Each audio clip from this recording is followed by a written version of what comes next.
Хотел прятать нас в тюрьму. Теперь сам подыхай, как собака.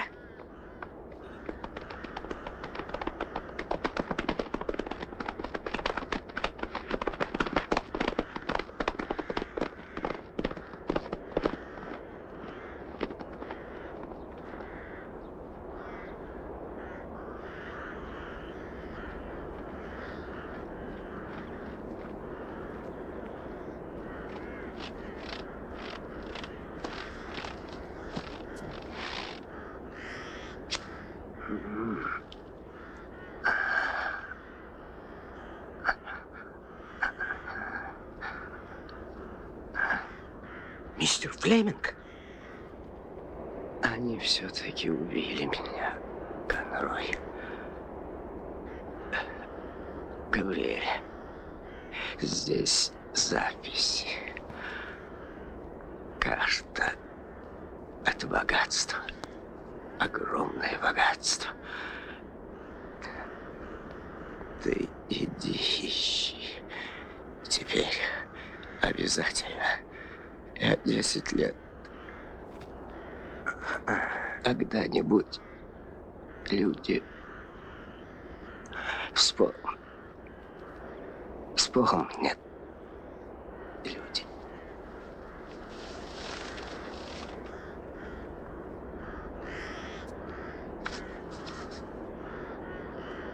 Мерзавцы. Мерзавцы. Стойте! А если он не сдох?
Расскажи, дорогой, что случилось с тобой?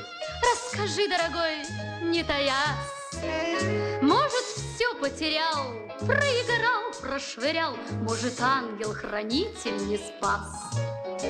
Или просто устал, или поздно стрелял, или спутал бедняга, где верх и где низ. В рай хотел, это верх. Ах, чудак-человек, что поделать теперь? Улыбнись. Сколько славных парней, загоняя коней, рвутся в мир, где не будет ни злобы, ни лжи. Неужели, чудак, ты собрался туда? Что с тобой, дорогой? Расскажи. Неужели, чудак, ты собрался туда? Что с тобой, дорогой? Расскажи.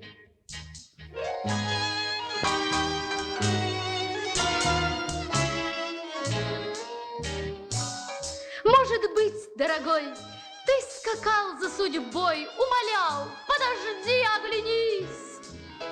Оглянулась она и стара, и страшна, наплевать на нее, улыбнись. Обиду, черт возьми, ты запей, задыми и попробуй еще раз садись на коня. Хоть на миг, на чуть-чуть ты ее позабудь, обними, если хочешь, меня.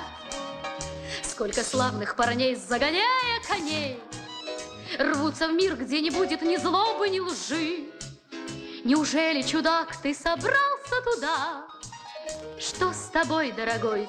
Расскажи. Неужели, чудак, ты собрался туда? Что с тобой, дорогой? Расскажи. Притомился, приляг, вся земля для бродяг, целый век у тебя впереди. А при рвется твой век, там в земле человек потеснится, давай, заходи. Отдохни, не спеши, сбрось всю тяжесть души, за удачей лучше идти налегке. Все богатство души нынче стоит гроши, меньше глины и грязи в реке. Сколько славных парней, загоняя коней, рвутся в мир, где ни злоба, ни лжи, лишь покой. Если, милый чудак, доберешься туда, не забудь обо мне, дорогой. Если, милый чудак, доберешься туда, не забудь обо мне, дорогой.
Ты так храпишь, Гейб? В следующий раз не пущу на козлы.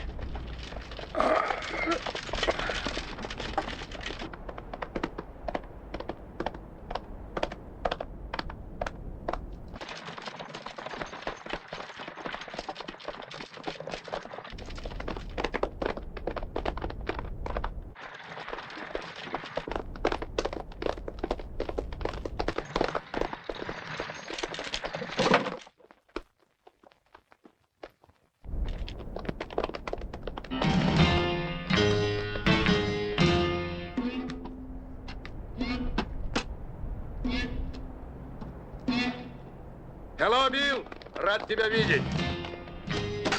Спасибо, мистер Гарри, и я вас тоже. Что слышно, Билл? Какие новости в политике? Да, в общем, никаких.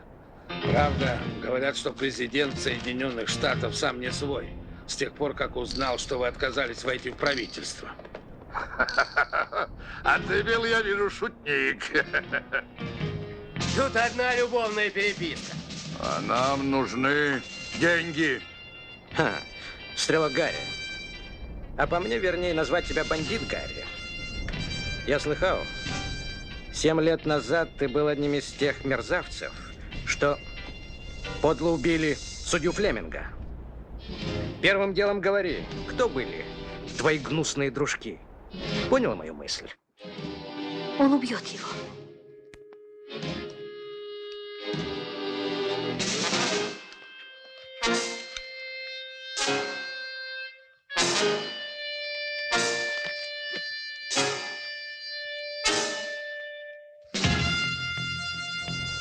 А слушай, я спешу, Билл. И ты тоже торопись. Ближайший сумасшедший дом скоро закрывается, и тебе нужно успеть сдать туда этого парня.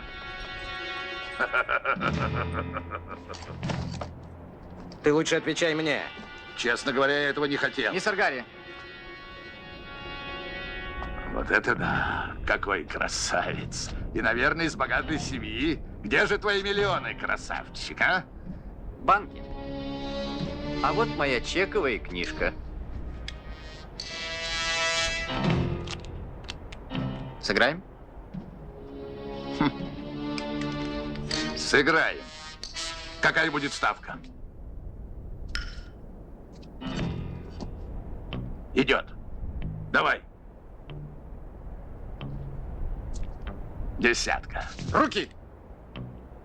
Не стрелять! Бросай оружие!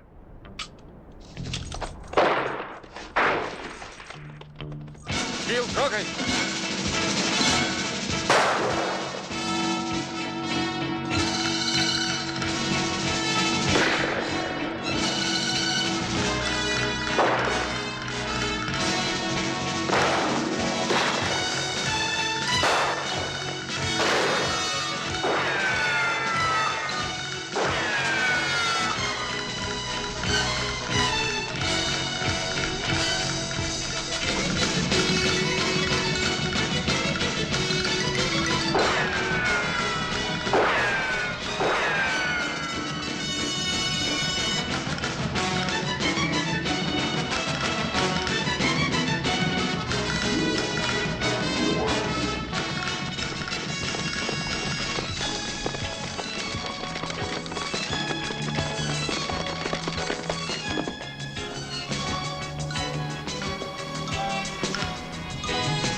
А вы молодец. Поняли мою мысль? А, пустяки. По-моему, это вы молодец. Я ведь впервые в жизни сражался из-за денег не за карточным столом. Да-да, это так. Знаете, мисс, вы самая смелая, самая лучшая женщина из всех, что я видел. Вы, наверное, видели очень мало женщин. Честно говоря, да.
Nomentre Signudicium cum servo tuo Domine, quia nullus apud Iosefi capitor homo, nisi per te omnium peccatorum et tribuatore remissio.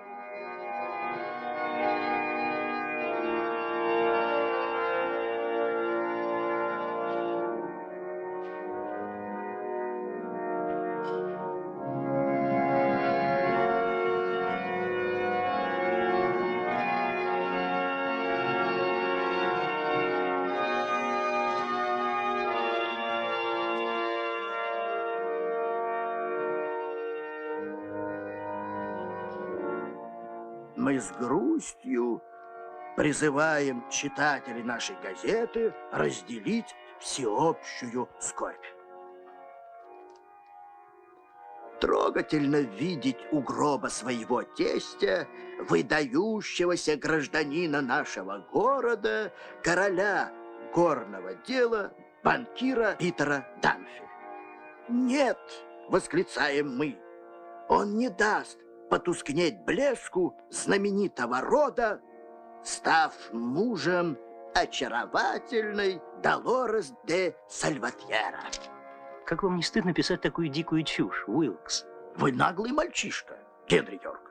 Помните, в нашем деле нельзя пренебрегать ничем, особенно светской хроникой. Вы ждете от жизни только сенсаций, а если их нет? Надо искать, Уилкс.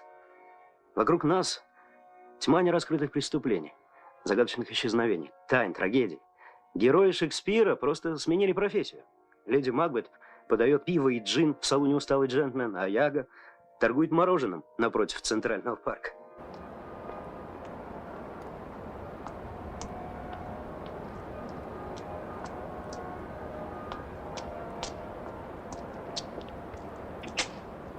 июня, Медвежий каньон. Вооруженное нападение банды стрелка Гарри на почтовый дилижанс компании «Пони». 7 пассажиров, 4 мешка с почтой и $17 тысяч собственность горного банка. Дальше. Что это значит? $10.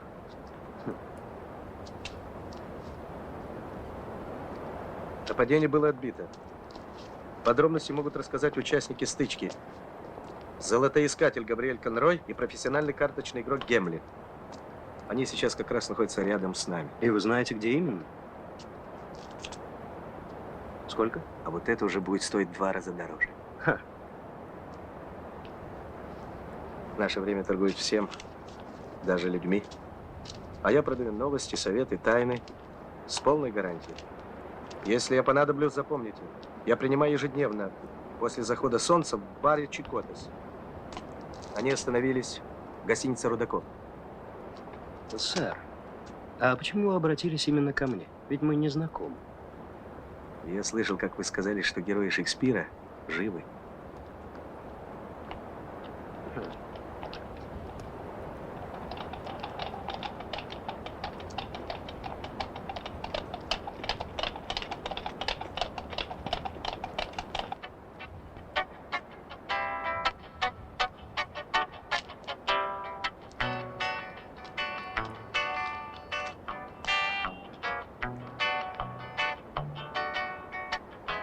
Мистер Гемлин!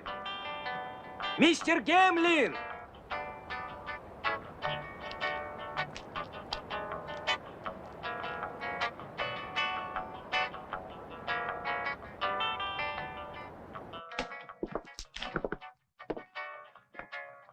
Знакомьтесь, это писатель. Всего лишь газетный репортер. Йорк. Генри Йорк из «Золотого века». Очень приятно. Он пришел расспросить нас о нашей приятной встрече с бандитом Гарри. Да, но дело не в этом. Я подписываюсь на этот самый «Золотой век». Я обклеиваю им стены. Как-то теплее, как-то картинки иногда красивые попадаются. Дней 5 назад гляжу объявление. Вот, читайте сами. Лиц, располагающих любыми сведениями о бывшем судье округа Калаверас Генри Флеминге, убитом при загадочных обстоятельствах зимой 1852 года, просят обращаться в редакцию нашей газеты к мистеру Йорку. Ну что ж, восстановим истину, справедливость и покараем злодеев. Да, именно так. А зачем? О, вы не знали судьи Флеминга. Это был настоящий ученый. Чуткий, добрый человек. Настоящий гражданин Америки. Его убили, чтобы скрыть важное для общества преступление. Мы должны найти убийц. А зачем? Я не понимаю вас. Флеминг мертв. Оставьте его земле или Богу, как вам угодно. Справедливости в этом безумном мире все равно не было, нет и не будет. А как же убийцы? Они уже старые, наверняка жены им изменяют. У них неудачные дети, долги, подагра. Какая вам разница, как умрут эти мерзавцы? В своей постели или на виселице? Не надо так, мистер Гемлин. Вы это говорите не от сердца. Нет, я человек простой и никому не хочу зла. Но если справедливости уж совсем не станет на этом свете, тогда и жить ни к чему. Поняли мою мысль? Судья шел по следу их шайки и, видно, понимал, что они его рано или поздно прикончат. Перед смертью он дал мне тетрадь и дарственный на землю. На этой земле я сейчас и живу. А что представляет собой мистер Дамфи? Дамфи? Возник как пузырь с дна гнилого болота, как и многие наши богачи. Но деловит, предприимчив, удачлив. Приобретает земли, дома, породистых лошадей. Недавно купил жену. Родители ее разорились. Мистер Конрой, я не ученый, в этих записках для меня много неясного. Но я чувствую, надо искать. Я буду искать. И ничего не найдете. Я знаю эти провинциальные убийства. Все концы в воду. Солнце садится. Мистер Конрой, в испанском квартале мы найдем человека, который сможет нам помочь. Пошли. Пошли. До свидания, мистер Гемлин.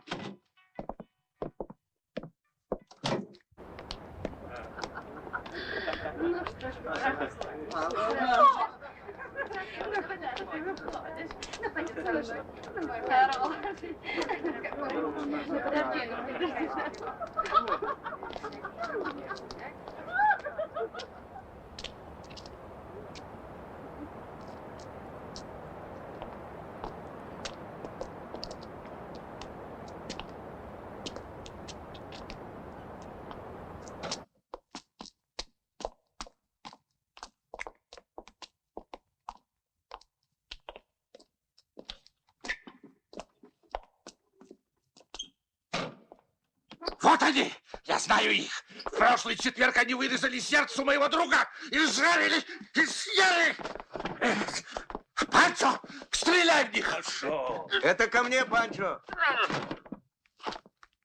Я ждал вас. Прошу. К сожалению, в моей коллекции очень мало сведений о судье Флеминге. Он знает, зачем мы пришли?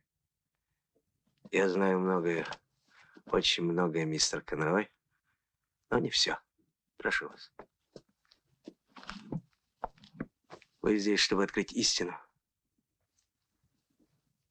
А вот добро или зло принесет она вам. Этого я не знаю. Пойдемте, мистер Гемлин.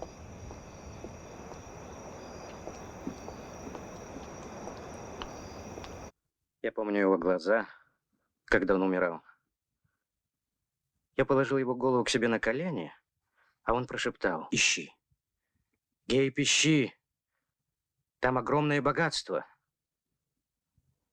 И после его слов я 7 лет рою на своем участке землю. 7 лет ищу жилу. Все ребята надо мной смеются. Ищите, Конрой, ищите. Судья Флеминг знал, что он говорит. Потом он протянул тетрадь и карту. Карту? Вы ничего не говорили мне про карту. Да, по-видимому, это была карта, какой-то кусок пергамента. Но я потерял ее. Видно, оставил там, в лесу. Значит, карта судьи Флеминга пропала. Ее могли и найти. Кто? Тот, кто теперь богат, а был беден. Послезавтра в 6 часов вечера на старом испанском кладбище я расскажу вам все. Все, что узнаю. И сколько это будет стоить? $1000. У меня с собой золотого песка долларов на 600. У вас есть еще время. Обратитесь к друзьям. У нас нет таких друзей. А может, попросим Гемлина? Молодой человек, иногда до самой последней минуты мы не знаем, кто наш истинный друг, а кто враг. И это тоже тайна. Но, увы, она не продается.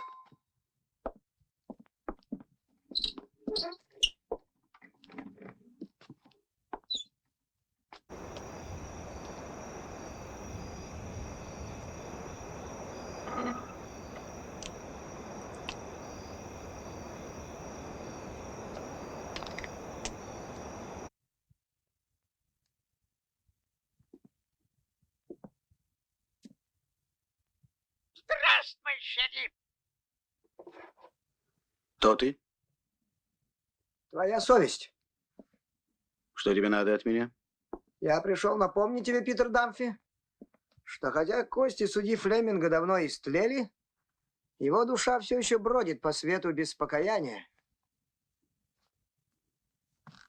Ах, Питер, Питер, а ты стал нервный. Ты всегда любил театральную дешевку, счастливчик Чарли. Но сегодня, честное слово, ты чуть было не переиграл. Здравствуй, Питер. Прошу.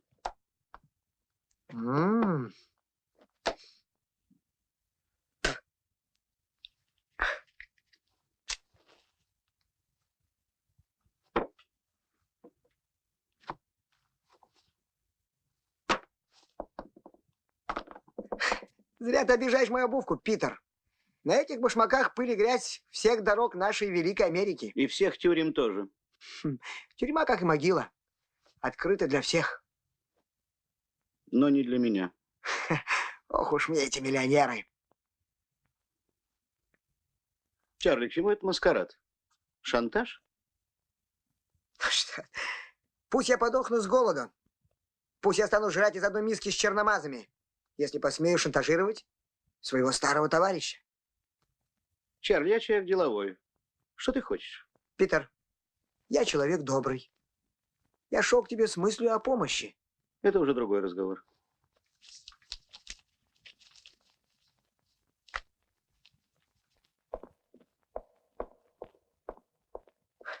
Ты ничего не понял. Это не я прошу у тебя помощи. Это ты просишь меня, чтобы я не болтал о том, как мы тогда пришили судью Флеминга. У нас убийством никого не удивишь. Ты дурак, Питер Дамфи. Ты же не хочешь, чтобы я трепал повсюду о том, как ты тогда вернулся в лес? Помнишь? И подобрал карту Флеминга. Ты же не мог этого видеть. Не мог.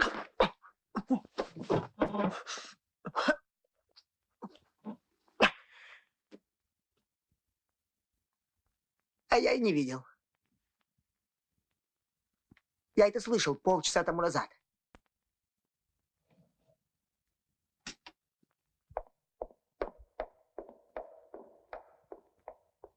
Что ты еще слышал? Старик запросил с них 1000, но у них всего 600. Но они рассчитывают на какого-то своего дружка. Имя? Гемлин. Миссис Дамфи, я пришел, чтобы поздравить вас со счастливым браком. Госпожа, это я привел мистера Гемлина. Я думал, вы будете рады. Джо, сюда никто не должен войти. Джек. Дорогой. Питер. Питер Дамфи преступник. Он все знал, этот Флеминг. Где лежит золото, где спрятано серебро. Только одного не мог предвидеть, что я, которого он гнал и травил, стану его наследником. Вот бы удивился. А ты не боишься? Бог на стороне богатых и сильных, иначе не было бы на свете бедных и слабых. Подумать только. Если бы я тогда вернулся в лес, я бы сейчас был на твоем месте, Питер. И был бы богатый и красивый, как хозяин цирка. Нет, Чарли, ты на своем месте.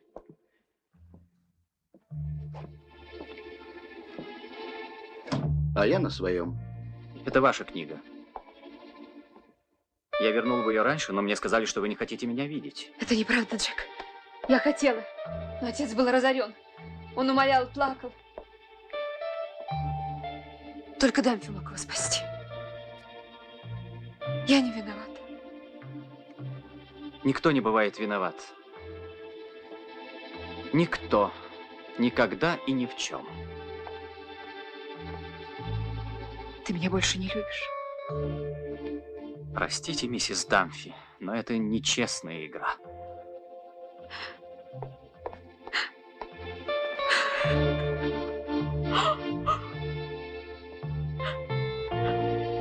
Уйдем отсюда, Долорес. Ты не должна оставаться в доме этого негодяя. Нет, Джек, не могу. Я не хочу, чтобы мать и братья снова стали нищими. Поклянись мне, ты будешь молчать. А вы мне ничего не говорили, миссис Дамфи? Вам просто приснилось. Очевидно, вы начитали сочинение господина Дюма. Нет, нет, Джек. Они даже называли имя убитого. Какой-то судья Флеминг. Судья Флеминг? Ты его знал? Вы просили меня молчать, и я буду молчать. Баретта. Это мой старый друг, мистер Чарли. Скажи ему, Чарли, как зовут наших новых знакомых? Конрой и Генри Йорк из Золотого века. Запомнил, Жулиан? Да, сеньор.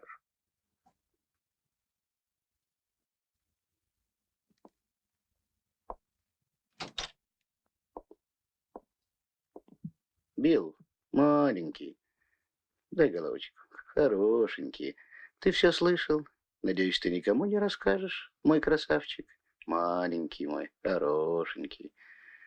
А теперь хотелось бы знать, какие козыри на руках у друзей безвременно усопшего судьи Флеминга?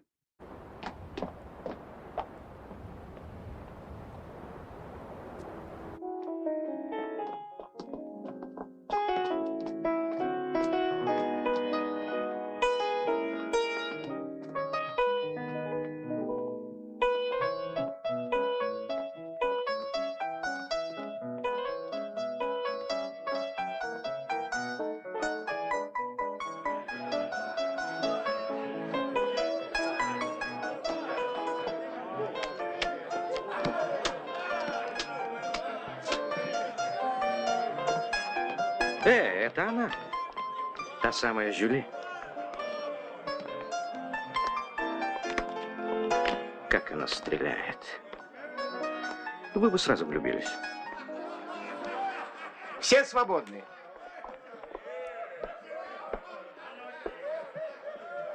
Знакомьтесь. Генри. Жюли. Я всегда стоял на том, что все хорошие люди встречаются в этой жизни. Здесь не самое лучшее место для встреч. Нет уж, сегодня я отберу у них парочку миллионов. Пожелайте мне счастья, Жюли. Поняли мою мысль? Не садитесь с ними играть. Эти шакалы вас обчистят.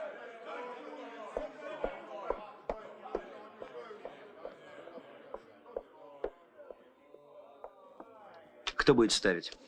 Я. Говорят, новичкам идет карта.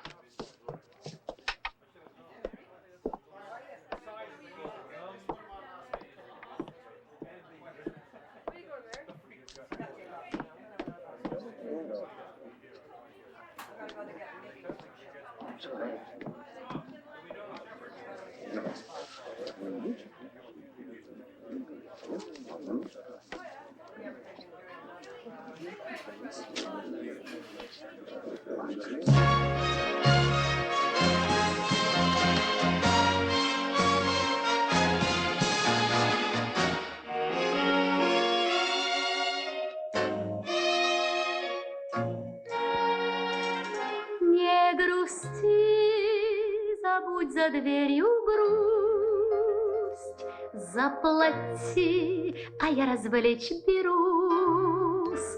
Потерпи, уйду ненадолго, допою и сразу вернусь. Попробуйте забыться, не думать о дурном. Оставьте злые лица направо за углом. Оставьте боли и заботы своему врагу. Я в этом охотно помогу.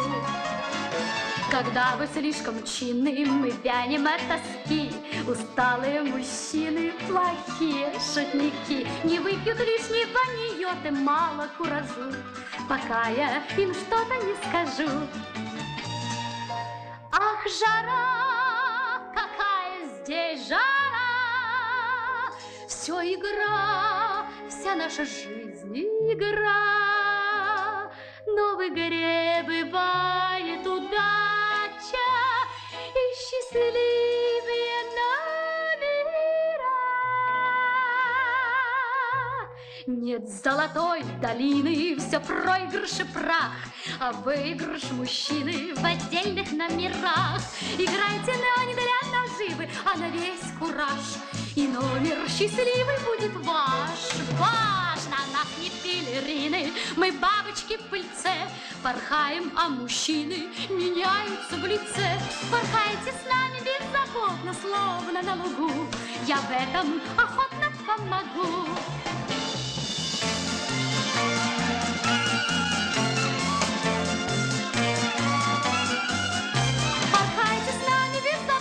Словно на лугу, а я вам охотно помогу.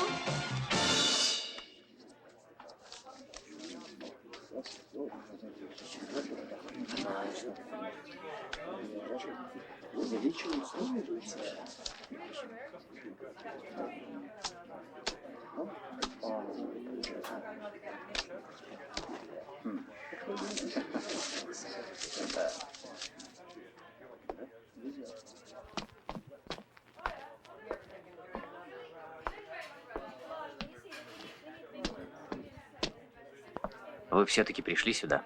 Ага. После того, как вы решили отказать нам в помощи, у нас не было другого выхода, мистер Гемлин. И потом это не такой уж плохой способ.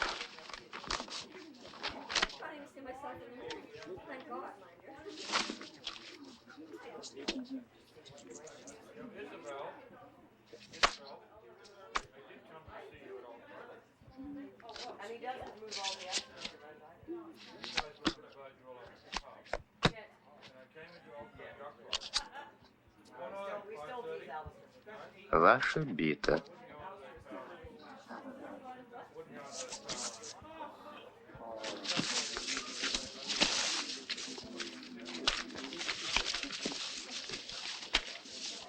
Может быть, дадите мне попробовать, Габриэль? Здесь $300 песком. Как говорит мой хозяин, я человек деловой. Действительно 300.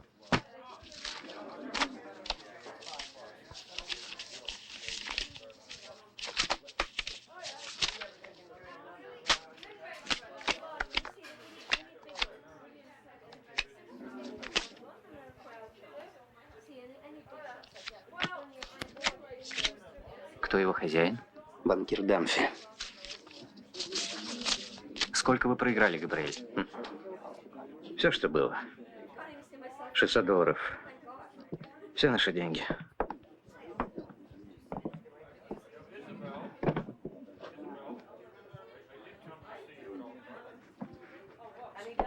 Вот так-то лучше. А то я знал одного парня во Фриско, он плохо кончил. Прятал крапленые карты в такой же повязке. Она немного мешает сдавать, но стрелять я могу и левой.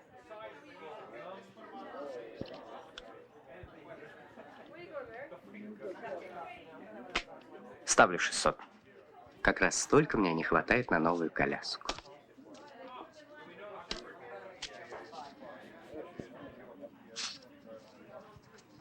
Придется вам ходить пешком.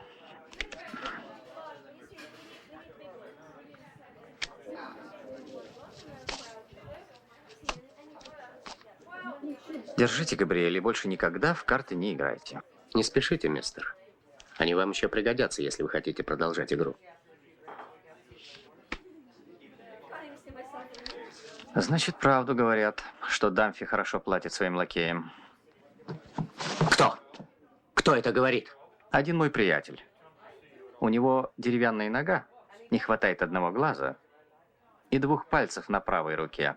К тому же бедняга чехотошный. Сам он не может доказать правоту своих слов. По слабости здоровья поручил это мне. Ладно, сдавайте. И теперь держитесь, не будь я Жулиан Баретто.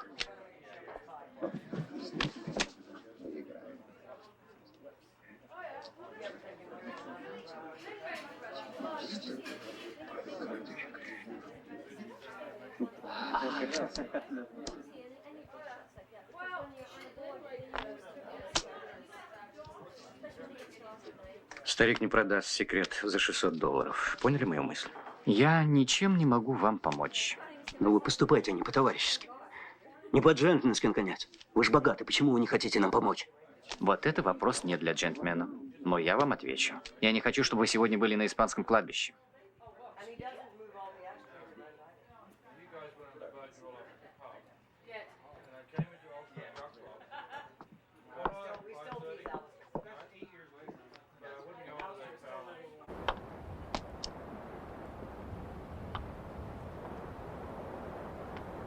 Жюли.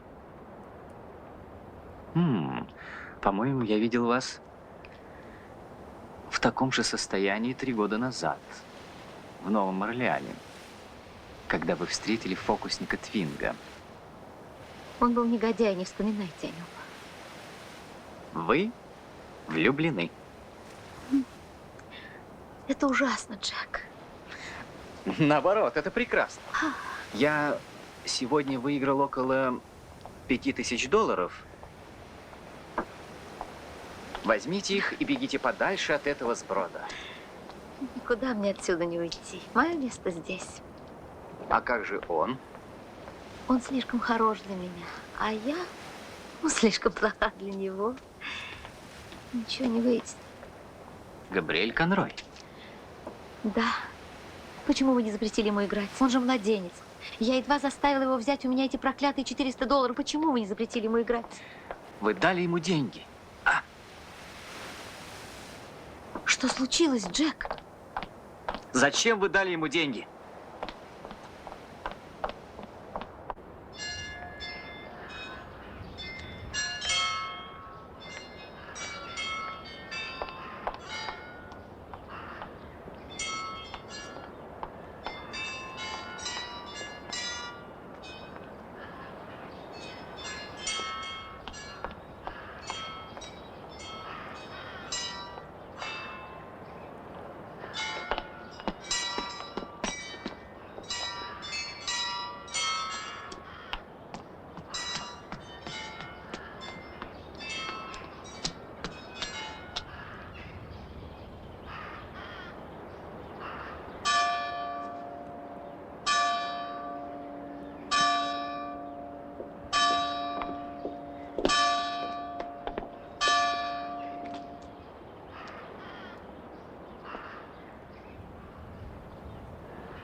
Руки за спину. Быстро.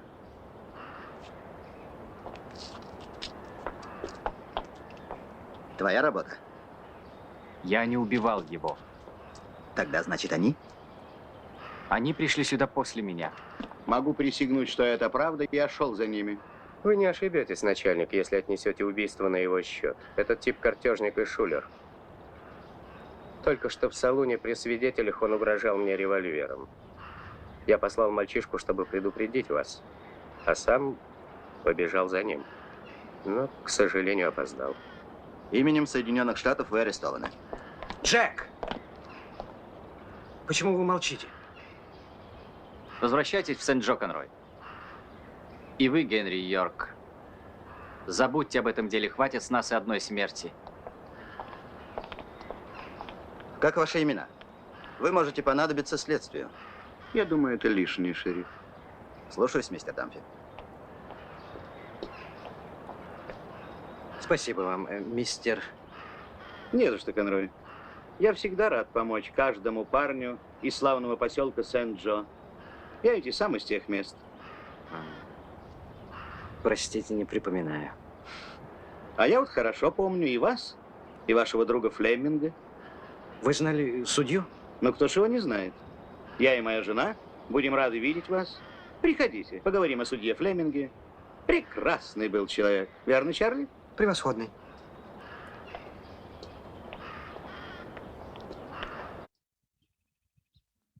Да, решено, мистер Дамфи. Записи судьи я оставляю у вас. Покажите ученым людям.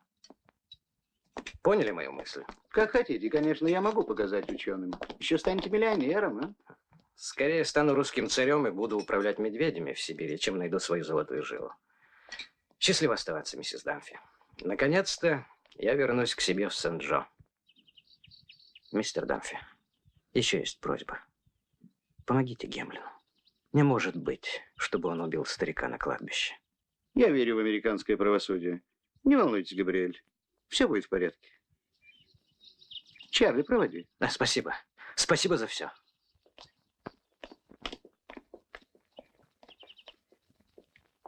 Отпустите слуг.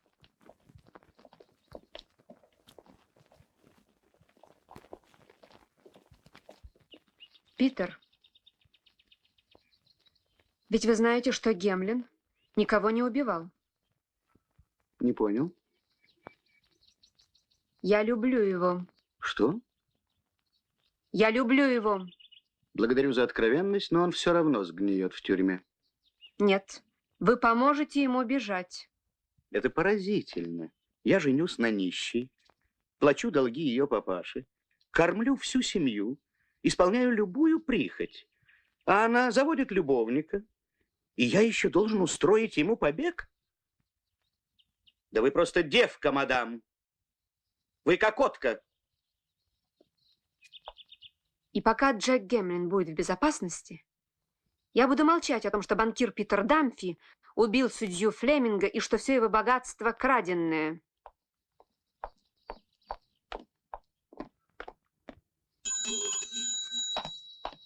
Джулиан, завтра отвезешь миссис Дамфи на ранчо, и чтобы она шагу не могла без тебя сделать. Да, сеньор. Чарли, вот, $500 для шерифа, чтобы выпустил Гемлина. Пусть убирается ко всем чертям.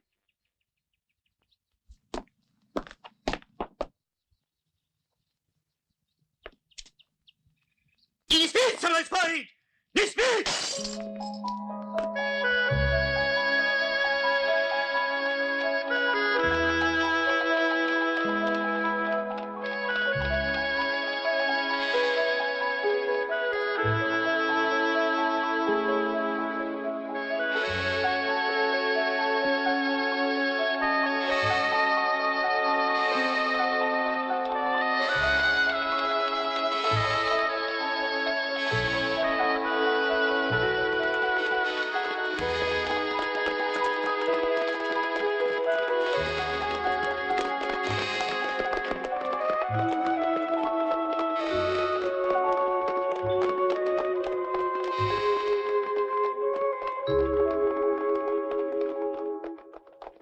Я рад, что узнал вас, Габриэль. Поняли мою мысль? Поехали со мной, Генри. Будем вместе искать золото. У нас гораздо спокойнее, чем в вашем городе. Нет, Габриэль, я останусь здесь. Вы ищите свое богатство, а я буду искать истину. Все равно буду искать. Что бы ни говорил Гемлин. Бедный Джек. Что они с ним сделали? Сегодня на рассвете он бежал из тюрьмы. Слава Богу. Эй, Гейб, мои лошади не ждут даже президента. Иду, Билл.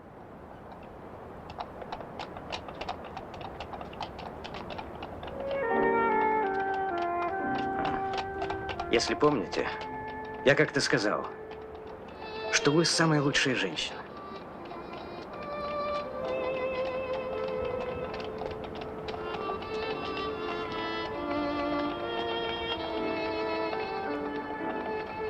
Жюли! Я живу в поселке Сен-Джо. Поняли мою мысль?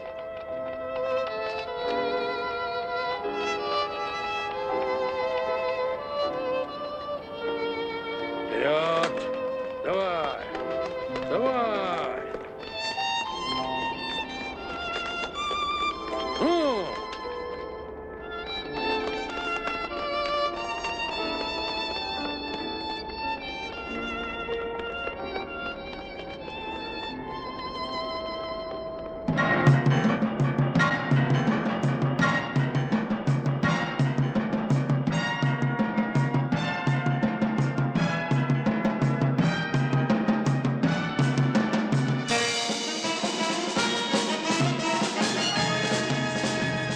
Запоминайте!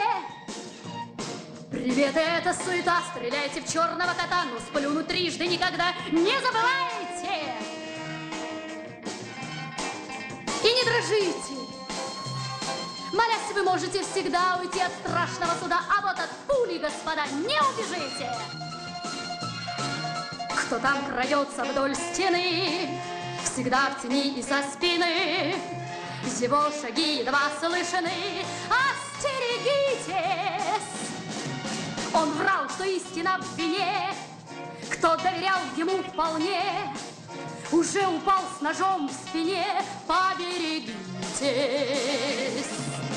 За маской не узнать лица, в глазах по 9 грамм свинца, расчет его точен и ясен. Он не полезет на рожон, он до зубов вооружен и очень, очень опасен.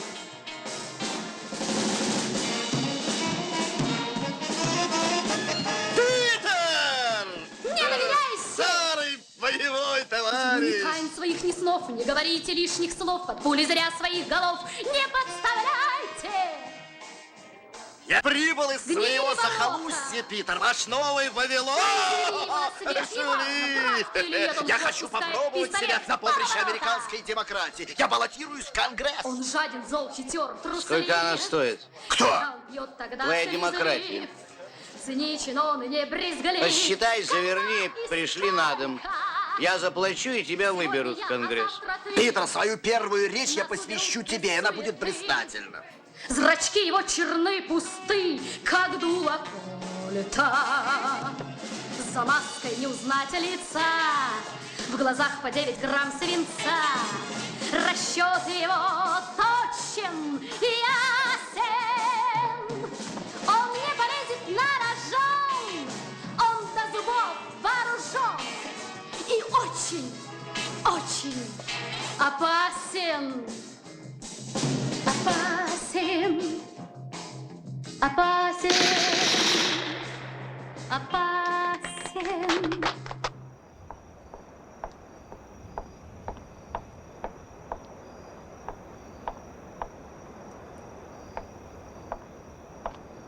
Садись. До каких пор ты будешь мучить меня, Питер? Оставь.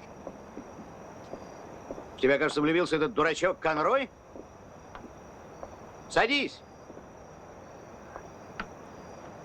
Все они мерзавцы. Конрой, Гемлин. Вперед!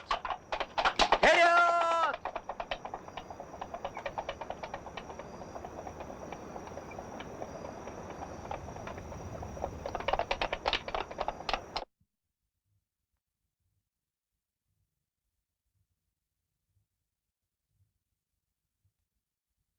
Это спальня моей жены. Ты видишь, где я тебя принимаю? Тебя, девку. Впрочем, моя жена тоже девка. Все вы предательницы и твари. А я одинок. Я страшно одинок. Меня никто не любит.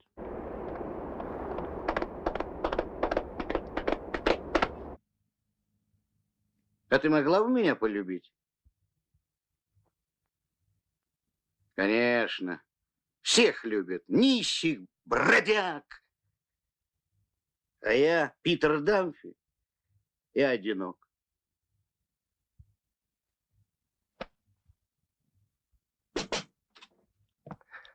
Хозяин. Что тебе? Я скакал без остановки. Сегодня утром у Конроя, у него на участке.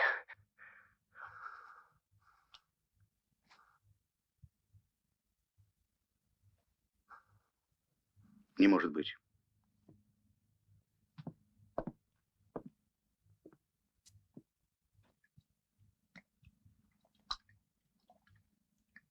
Это миллионы долларов.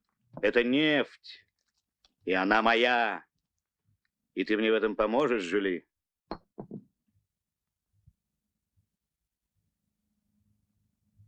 Возьми лучших лошадей, Жулиан. Ты отвезешь в поселок Сент-Джо будущую миссис Конрой.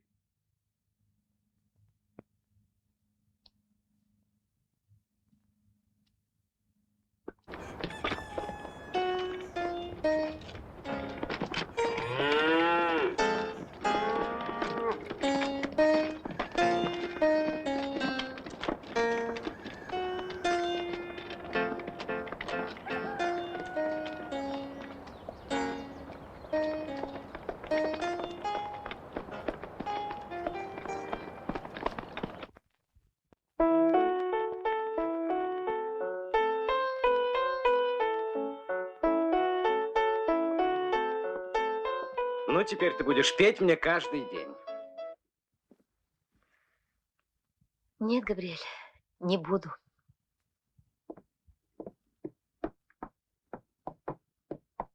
А тебе не нравится вот эта штуковина? Я просил Дамфи, чтобы он купил самую дорогую. Милый, мне нравится все, что ты делаешь. Но, пожалуйста, не проси меня петь. Я стараюсь забыть обо всем этом. Ладно, Жюли, как хочешь. Только все это ерунда. Поняла мою мысль? Мгм.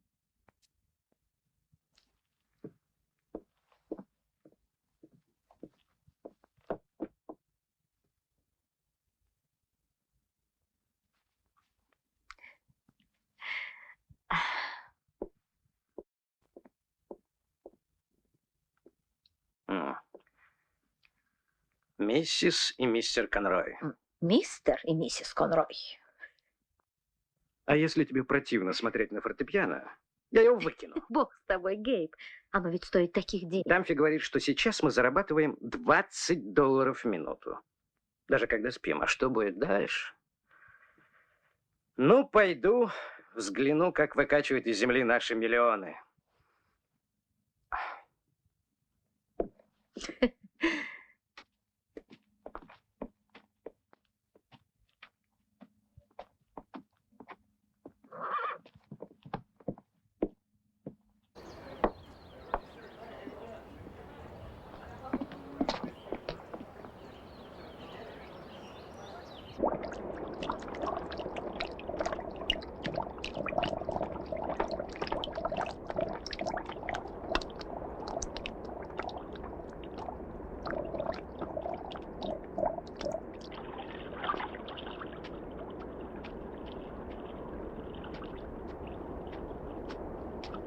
Эй, приятель, не знаете, где мистер Конрой? Мистер Конрой? Нет, не знаю такого. Но если вам нужен ваш друг Габриэль Конрой, так это я.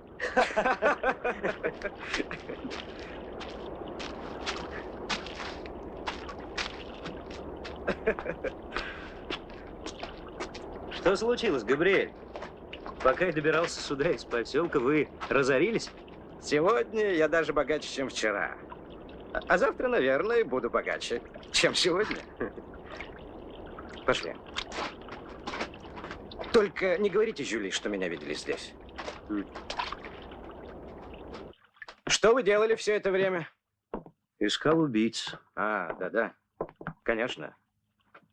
Вы не думаете, что я забыл, Генри?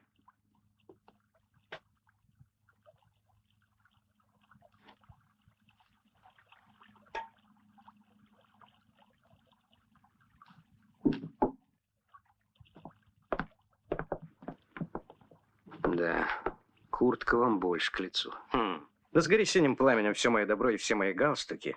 Я не огорчусь. Мне важно только счастье Жюли. Счастье не измеряется количеством долларов. Прости за беспокойство, хозяин. Да вы что, с ума посходили, что ли? Когда мы с тобой 2 года назад попали в буран, я тащил тебя с обмороженными ногами. Ты почему-то не говорил мне, хозяин? Ладно, Габриэль, не сердись. Дело, в конце концов, не в этом. Говорят, что на наших участках будут бурить новые скважины. Что? Да-да. И нам приказали отсюда убраться. И вы не пристрелили на месте мерзавца, который это придумал? Нет. Я не узнаю вас. Но почему? Да потому что этот человек... Ты, Габриэль. Ну, нам так сказали. Тот, кто припомнит хоть один случай, когда я был мерзавцем, предателем, пусть всадит мне пулю в лоб. Ну?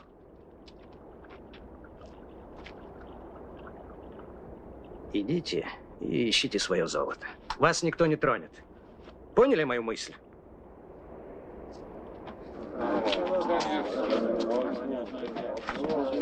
Да, так вы, значит, продолжали искать убийцу судьи Флеминга. Да, я, кажется, нашел, по крайней мере, одного из них. Ну, и кто же он? Питер Дамфи. Никогда не пейте до обеда, Генри. Во время еды сколько угодно, после, пожалуйста. Но на голодный желудок... Я не пил ни капли. Послушайте, Габриэль, все очень серьезно. Будьте осторожны. Питер Дамфи честный американец и мой друг. И не только друг. Вот в этом вы сегодня же убедитесь. Я, адвокат и нотариус Джошуа Старботл, свидетельствую правомочность ниже следующего соглашения, заключенного между мистером Габриэлем Конроем и мистером Питером Дамфи в том, что отныне они являются компаньонами и совладельцами нефтяного промысла Сент-Джо. Поняли мою мысль? Мистер Дамфи берет на себя все расходы по добыче, переработке, транспортировке и продаже нефти, а мистер Габриэль Конрой предоставляет ему свои земельные участки для изысканий и бурения новых скважин. О, момент. Нет, адвокат, все участки, кроме тех, где ребята ищут золото. Я говорил со старателями, мистер Конрой. Они согласны? А вот я не согласен. Вот впишите это. Крупными буквами и поставьте восклицательный знак. Мистер Дамфи будет очень огорчен. Вот уж нет. Как раз Питер меня поймет. Ну, валяйте дальше, адвокат. Что там еще? В случае непредвиденных обстоятельств, как, например, неожиданная смерть, все права передаются прямым наследникам, компаньонов и совладельцев, каковыми являются их жены, миссис Жюли Конрой и миссис Долорес Дамфи. Подпишите здесь.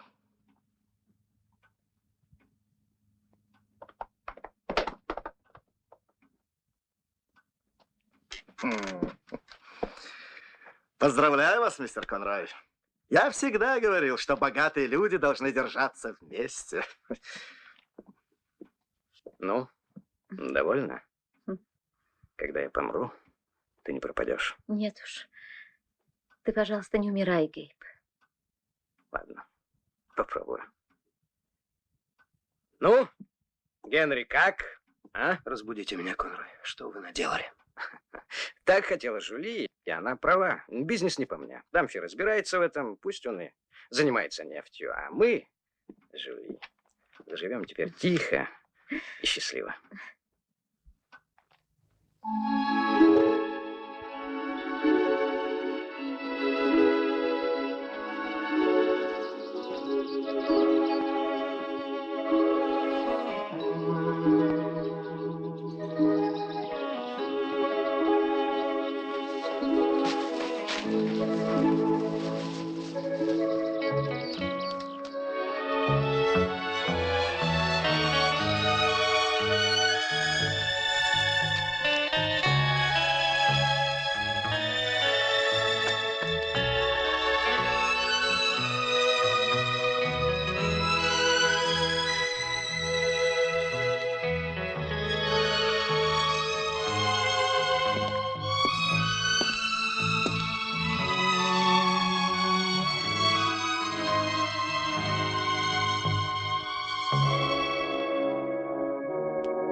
Хотя бы с Богом я могу говорить без тебя, Жулиан. Нет, сеньора. Ни с Богом, ни с чертом, сеньора. Мне приказано не оставлять вас наедине с мужчиной.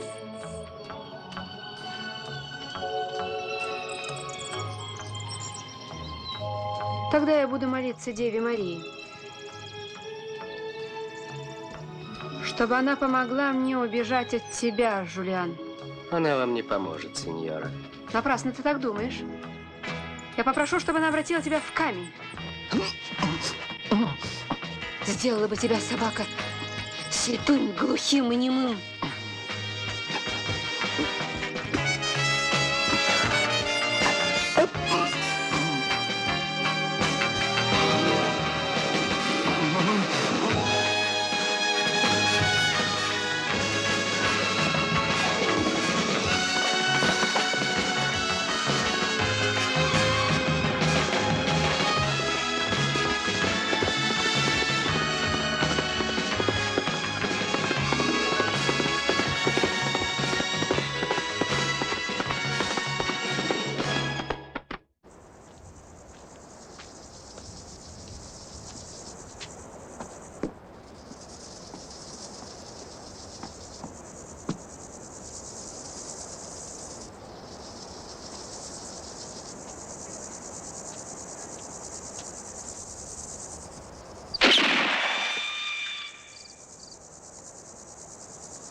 Иди. Давай, давай. Вперед.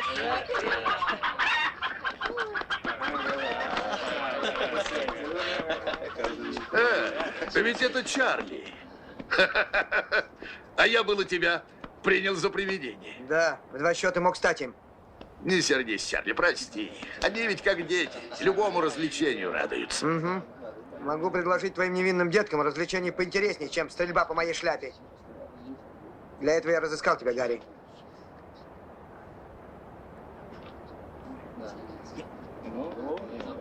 Не пущу. Сказала, не пущу. Но мне и необходимо его видеть. Необходимо. всё. Зачем пришла эта женщина? Она и так принесла тебе много горя, Джек. Оставьте нас, пожалуйста, одних, матушка. Зачем ты здесь? Я ведь сказал, что мы не должны больше видеться. Садись, Долорес.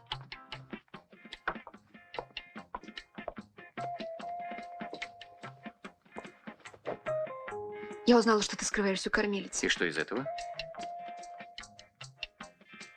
Джо сказал мне, что твои друзья в опасности. Мне очень жаль, но я вышел из этой игры. Я связана с Дамфи. Но я хочу помешать ему делать зло. Возвращайся домой.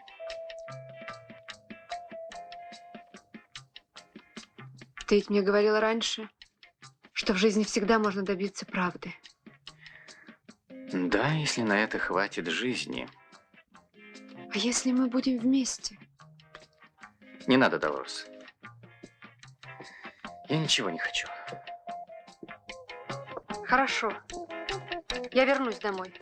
Но если ты любишь меня, ты придешь за мной.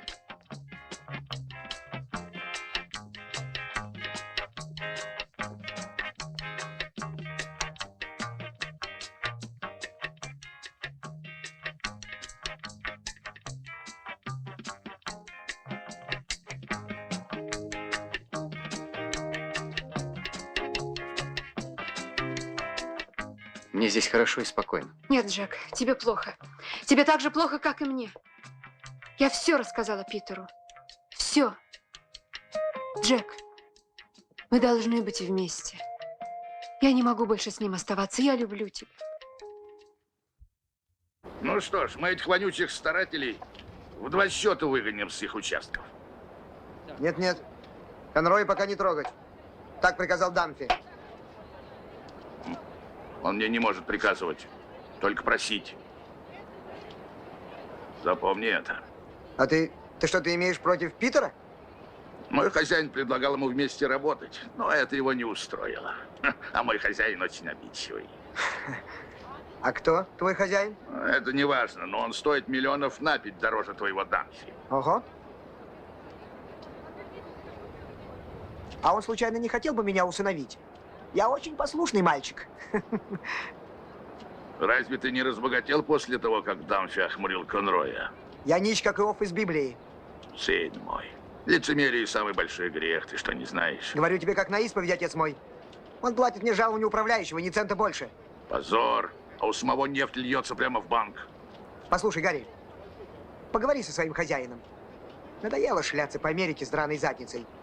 А я кое-что знаю о Дамфи.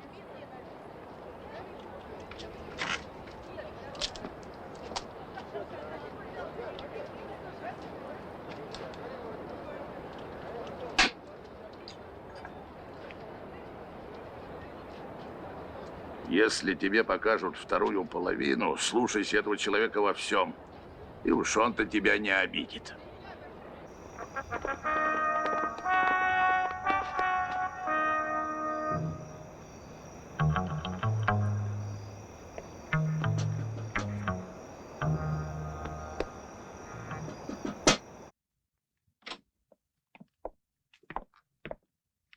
Где Конрой? Он спит. Что должно завтра произойти, он знает? Да. Пусть закроет глаза на то, что будет делать Гарри и его ребята. Нам нужны эти участки, там всюду нефть. Это его дело, я не вмешиваюсь. Ты что, забыла, кто тебя спас от тюрьмы? Нет, я не забыла. Ты почему же ты не хочешь мне помочь? Потому что я не хочу, чтобы Гейб бросил меня. Жюли, я человек деловой. Я сделал тебя женой Конроя, но ты в любую минуту можешь стать его вдовой. Подумай об этом.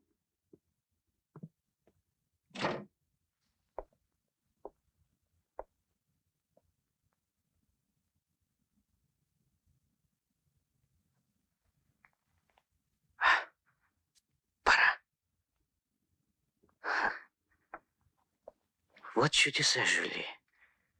Сколько лет живу на свете, никогда не видел снов, а сегодня вдруг приснилось и так явственно, будто я еще мальчишка.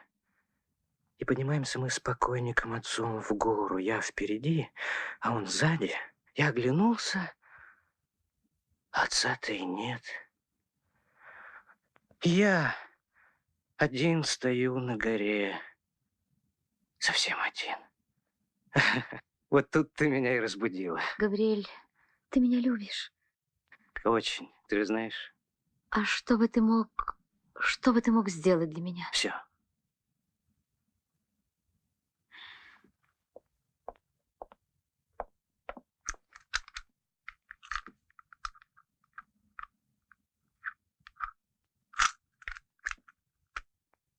Жюли, я не понимаю.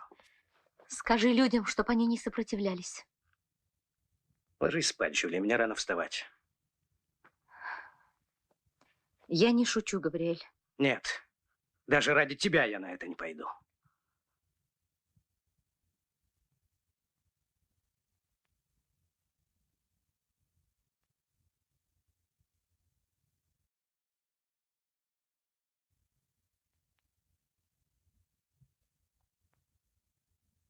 Правда? Пусть не будет завтра крови.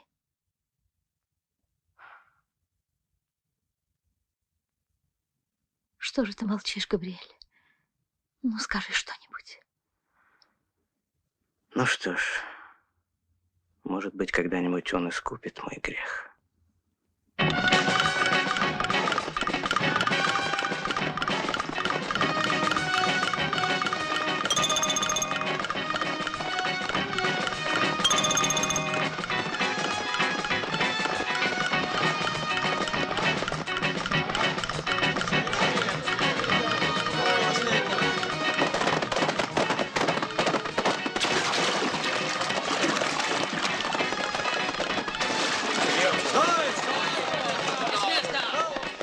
Стойте! Стойте!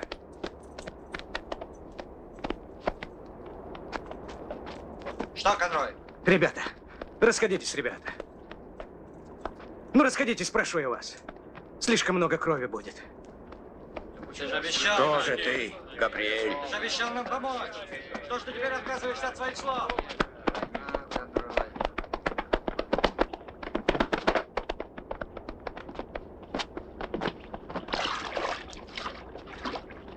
Давай его, чтобы он не рассмотрел.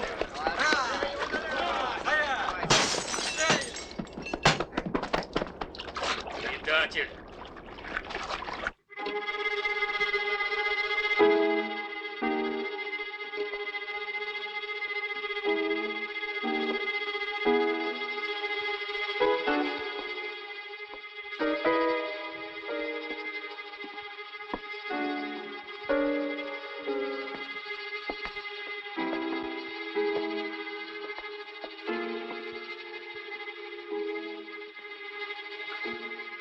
Бог тебе судья, Жюли.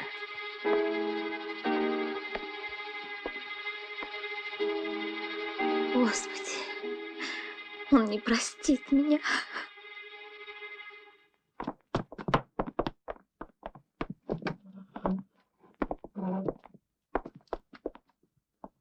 Ваша газета распустила слух, что наша нефть кончается. А я плевал на это. Те, кто сегодня по дешевке сбывают акции Сент-Джо, они здорово просчитаются. Так что можете передать в свою газету, молодой человек, что мы начинаем бурить на новом месте. Надо строить свой дом в лесу или горах, там, где нет ни золота, ни нефти. Вы видели, Питер? Наш договор я вставил условия. Не трогать участки, которые передал своим друзьям, старателям. Да, видел. И все-таки нарушили его. При чем тут я? Это у старика Гарри и его людей какие-то там свои счеты. Бандит выгоняет честных людей с их земли, потом приходим мы и ищем на этой земле нефть, чтобы получить свои миллионы. Ну и что? А то, что мы с вами, Питер, такие же бандиты, как и он. Поняли мою мысль? Не понял, не понял. Судья Флеминг говорил мне, если акула раз попробует человечный, больше ее не приманишь ничем. Что сделают завтра Конрой и Дамфи? А? Питер!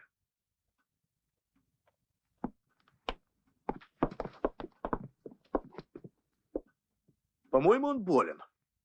Нет, он выздоравливает. Да, вот о чем я тебя хотел просить, старина. Мне не очень нравится, что ты при людях называешь меня Питер. Хозяин или мистер Дамфи.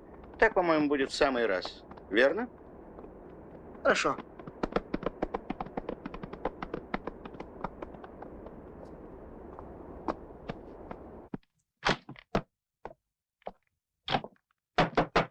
Эй, ты!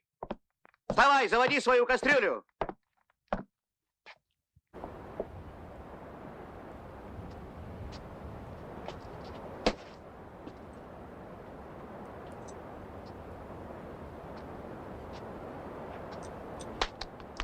Хорошие. Хорошие лошадки. Дорогие, наверное. Ну, что дальше будет? Дай-ка мне пройти, сынок. Там не подают. А мне и не надо. У меня и у самого кое-что найдется.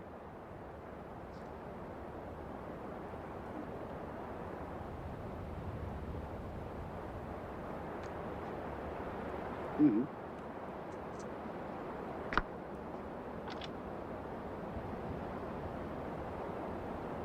Срочно скупайте акции Сент-Джо.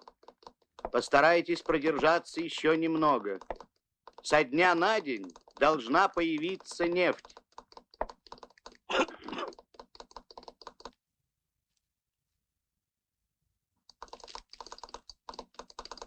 Мистер Трот? Здравствуй, сынок. А я пришел поговорить с тобой.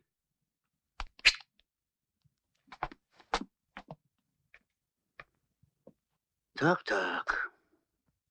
Не боишься проиграть, сынок? Земля в поселке просто сочится нефтью. Слышал. Я очень рад за тебя. Знаешь, ведь это я велел стрелку Гарри привести туда своих ребят. Спасибо, мистер Трот. Не благодари, сынок. Я ведь это не для тебя. Я о себе беспокоюсь. Я вас не понимаю, мистер Трот. Нефтяной концерн Тротте-Дамфи. Оборотный капитал 20 миллионов. Экспорт в Европу? Нет. Ну и прекрасно. Хорошая материя. Из Парижа. Дорогая? Долларов 100. 100 долларов? Да ты разоришься на этих нарядах, сынок.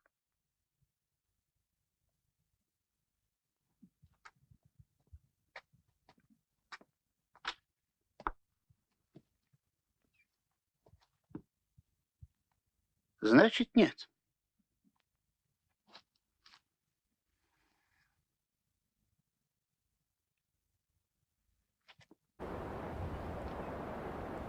Хороший у тебя хозяин, сынок.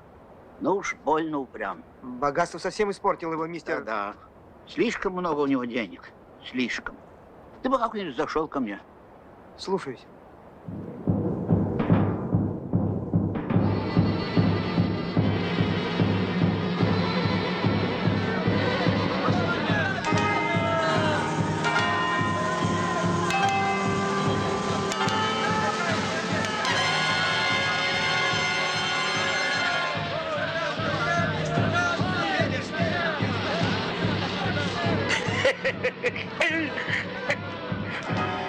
Каждому 50 долларов!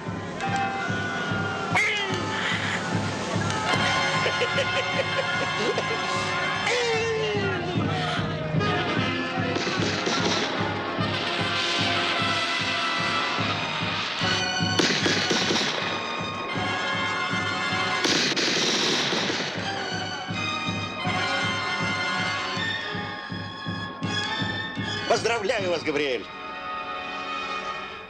Она как будто в крови у вас, Питер. Не понял? Может, это кровь судьи Флеминга, а? Поняли мою мысль?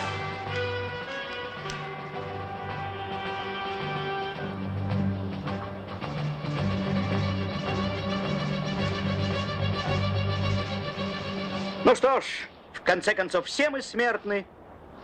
И еще не было случая на свете, чтобы лежавший в колыбели избежал гроба. Ты о чем, Питер? Конрой ведь тоже лежал в колыбели?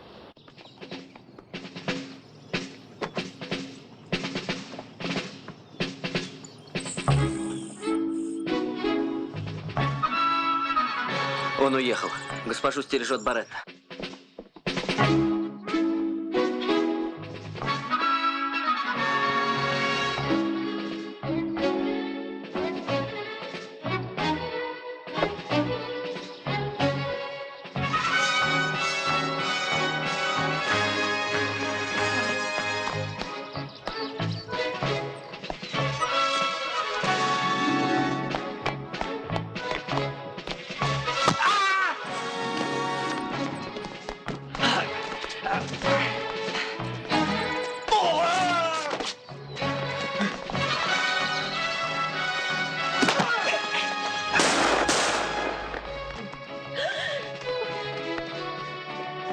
Долорес, Джек. извини. К сожалению, я не смог тебя предупредить о своем визите.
Почему ты все время молчишь?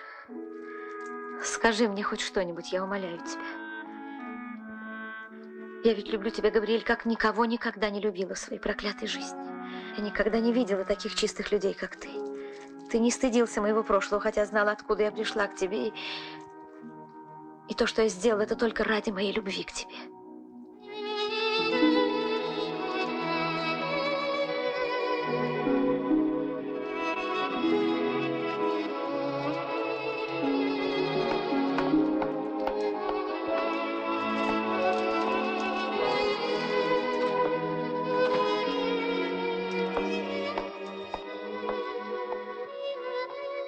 Габриэль, ты помнишь, как я пела?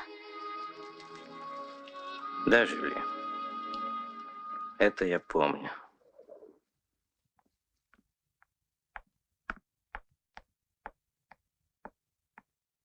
Нет, Габриэль, я хочу, чтобы ты по-настоящему вспомнил, как я пела тогда.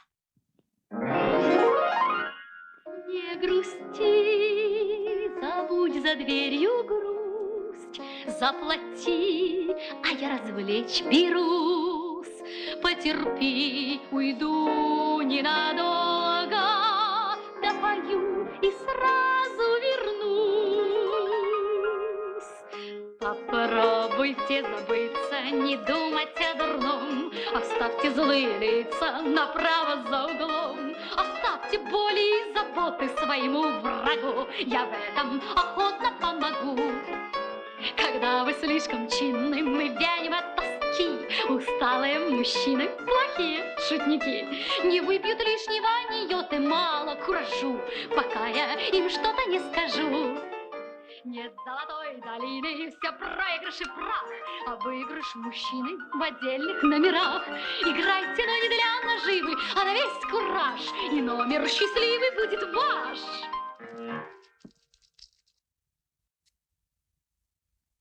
Успокойся, Жюли, тебе нельзя так волноваться. Можно, мне все можно.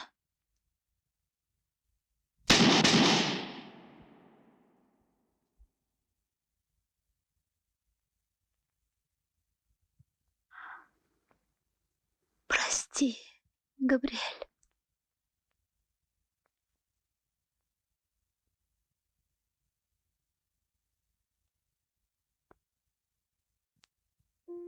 Не грусти, забудь за дверью грусть, заплати, а я развлечь берусь.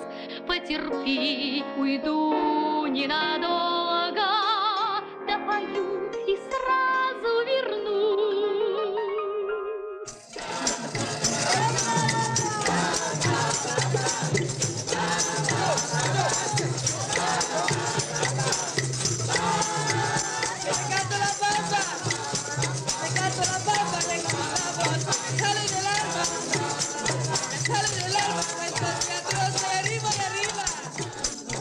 Господа, пока золото и нефть, хлопок и сахар будут принадлежать нам с вами, Америка будет могущественной и процветающей, и это так же верно, как то, что завтра встанет солнце.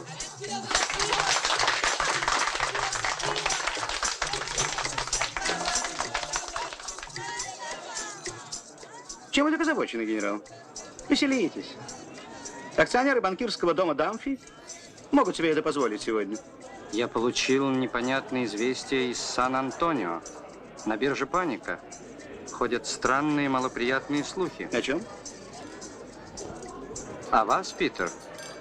Все это ерунда, не верьте, генерал. Сегодня я так силен, что могу свернуть шею любому. Ну? Все в порядке, хозяин. Он мертв? Мертвее не бывает.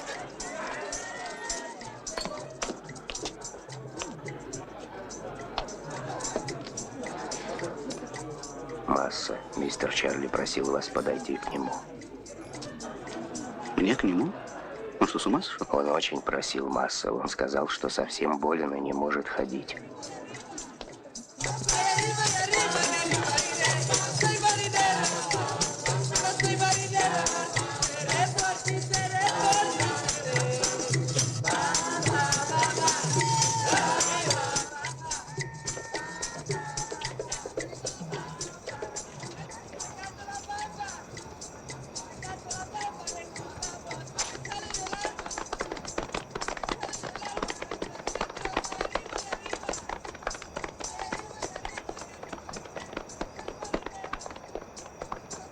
В чем дело?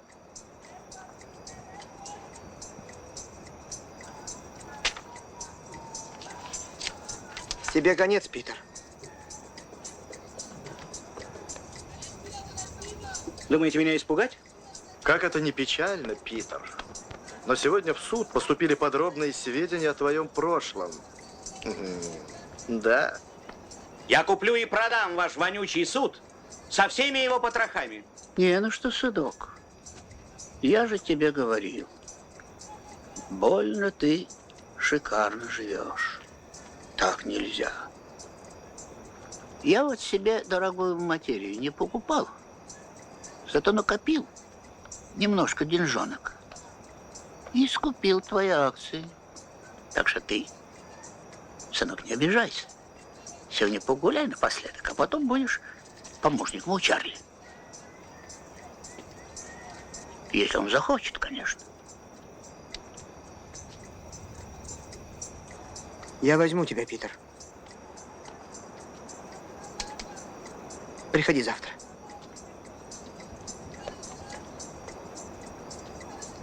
Нет.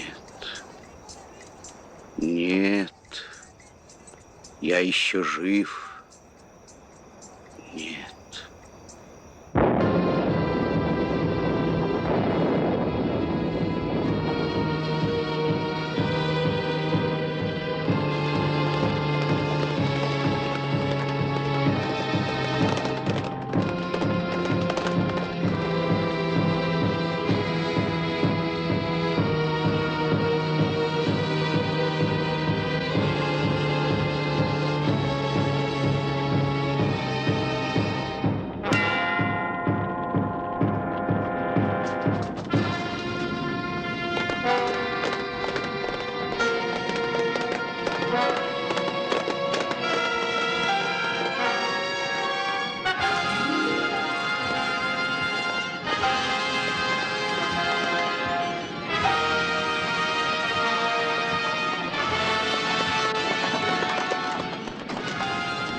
Ну, я пошел.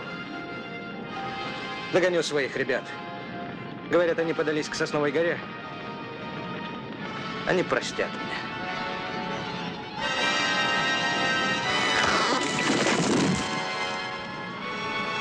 И все-таки я уничтожил эту заразу. Поняли мою мысль?